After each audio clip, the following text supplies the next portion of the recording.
All right, section 14 is Pediatric Dermatology. Let's take a look at that. We do a lot of dermatology in pediatrics. Defining rashes is always interesting. You know, in medical school and residency, you're taught to use words like papules and macules and blanching and non-blanching and scaly, and yeah, those are great words to use. Keep working on those skills. I know that's a complex task, so keep working on that.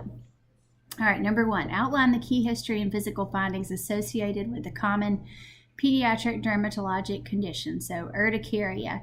Urticaria is going to be like hives, right? Those are going to be bigger lesions. They're going to move around. So if you put a little marker dot where one is and you come back an hour later, that spot's not going to be there. There's going to be spots somewhere else. Those are very itchy. They're raised up off the skin. They can often be red. Those are hives or whelps, wheals. Those are going to be your key physical exam findings. Your history may be exposure to an allergen. Sometimes those are idiopathic or autoimmune in nature. We may never figure out what caused them, but a lot of times we see those in allergic reactions.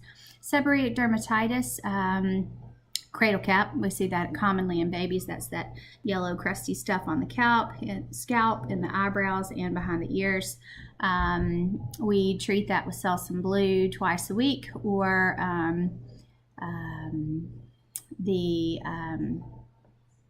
it's the shampoo my son says smells like funky feet, and I can't remember the name of it. It's a Neutrogena T-Gel shampoo.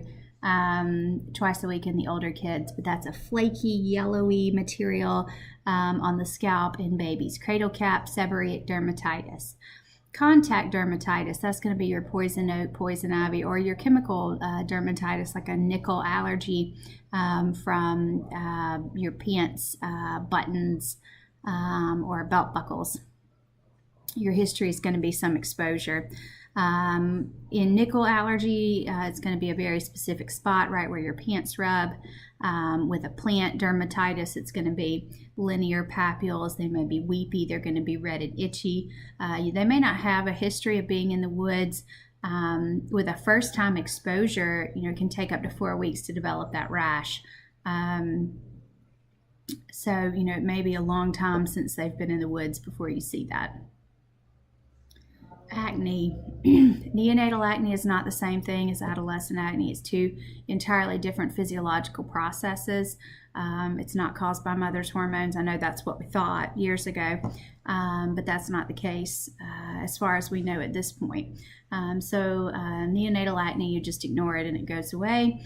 Teenage acne, we really have to work on washing the face adequately. Making sure that we note what type it is. Is it just comedomal, open or closed, or is it cystic acne? If it's comedomal acne, we can use topical washes. If it's cystic, they may need to go on antibiotic therapy or something stronger. If it's something stronger, they probably need to go on and see a dermatologist. Make sure you check the chest and back as well.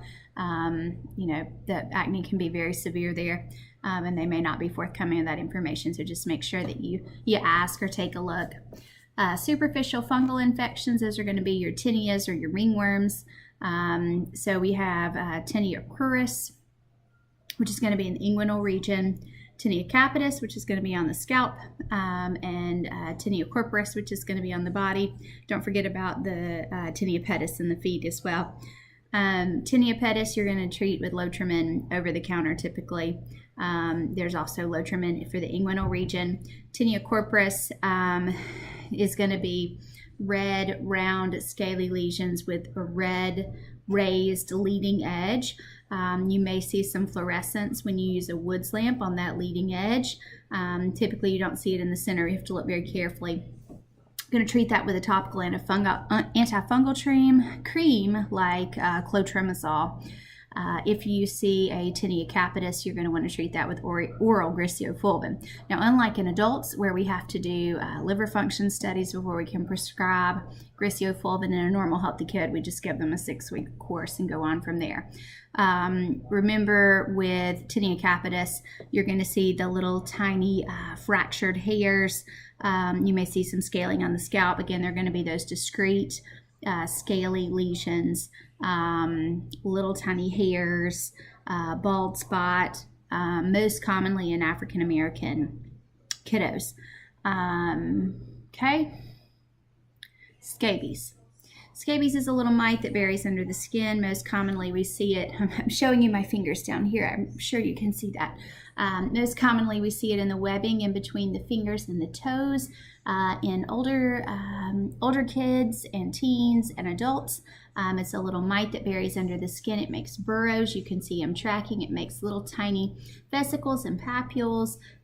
Very itchy. The mom will bring the kid in because they're itching, and then you'll say, may I see your hand as well? And it will be on the mom as well, who's sitting in the corner scratching. In little babies, it can be disseminated. It can be on their tummies, their necks, their chest, their back. It can be absolutely everywhere. So, don't rule out scabies just because the rash is everywhere in a little baby. Okay. List a prioritized differential diagnosis for an urticarial rash. Well, if it's hives, you better try to figure out what they're allergic to, particularly if they're having swelling of the lips, tongue, or trouble breathing. Acute things you got to treat urgently. EpiPen, Benadryl, steroids, depending on whether or not they have involvement of their airway. They may require emergent management. So rule out all your emergency allergies. Get allergy testing if indicated. If that doesn't seem to be it, there are viral processes that can cause urticarial rashes and then autoimmune processes as well. I had a kid with an IgE receptor antibody, which was weird and cool. Dr. Toll diagnosed that here locally, but bizarre and cool. Discuss the diagnosis and management of acne. We've already done that. Discuss the general approach to choosing a topical steroid and the common side effects associated with their use. Let's try not to use topical steroids in kids. I know we have to sometimes when eczema or psoriasis gets really severe. We do see psoriasis in kids. We really haven't talked about that in these presentations yet. But let's not put it on every bug bite on our body.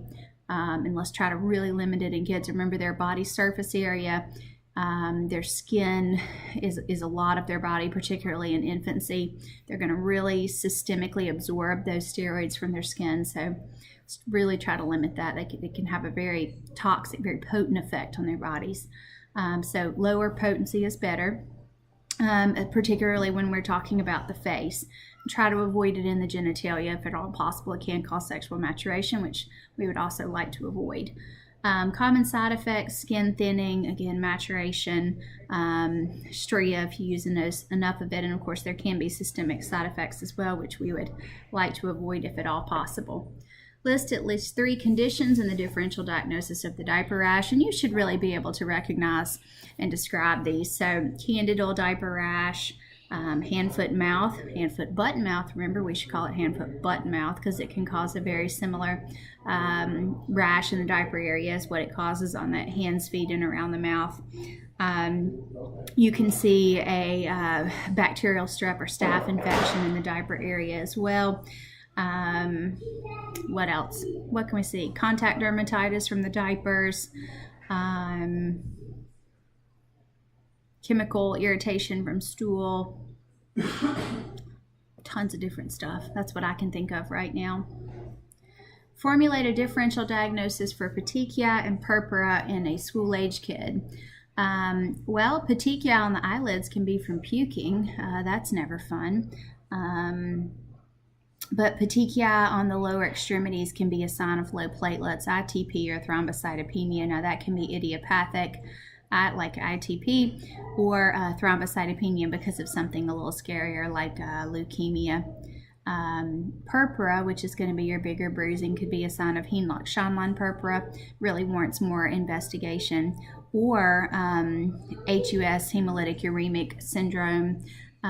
You could see some low platelets and some purpura potentially in that. You need to go investigating in that as well.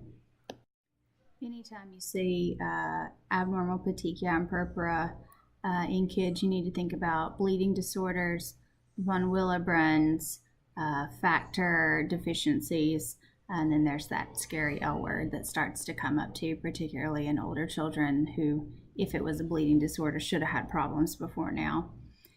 Summarize clinical features, lab findings, natural history, and complications of HSP. So belly pain, purpura, renal factors, blood pressure, protein in the urine, natural history and progression. Make sure you look into how long we want to monitor their urine and their blood pressure after their acute symptoms have resolved. Sometimes these kids have to be hospitalized because of the abdominal pain and inability to tolerate oral feedings. So make sure you do a little bit more reading into HSP and the management. We go back and forth on whether or not steroids are helpful. I haven't read the haven't had a case in 2 or 3 years, so I haven't read the literature on it most recently. A couple years ago, we were not using steroids, but it goes back and forth every couple of years. So you brush up on that, and then you can email me and tell me what the most recent literature says. All right, that's it for this section.